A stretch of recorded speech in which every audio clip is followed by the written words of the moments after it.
Pinned folders and apps in Canva's design editor can be really helpful, but if you're not keeping an eye on them, they can also turn into unnecessary clutter.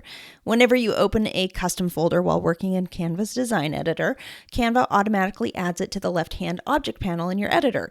It's designed to give you quick access to the folders you're currently using without having to go digging for them each time. For example, if I'm working on a batch of content and I'm constantly pulling images from a particular subfolder in my styled stock photos, having that folder pinned is super convenient. It saves clicks and helps me stay focused on the task at hand.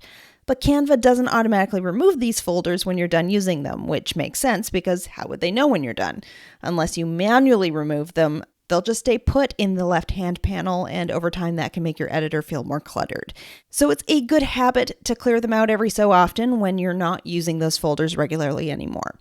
To remove a pinned folder or app, just hover over its name in the left-hand toolbar and you'll see a small X appear.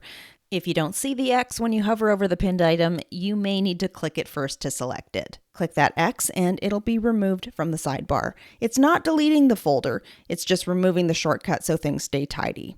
And if you ever want it back, just open the folder again from your projects area or reopen the app and Canva will repin it automatically.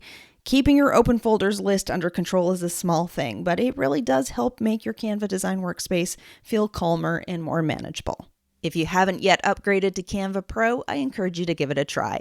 Learn more about how to get a free 30-day trial of Canva Pro at brendacadman.com/pro.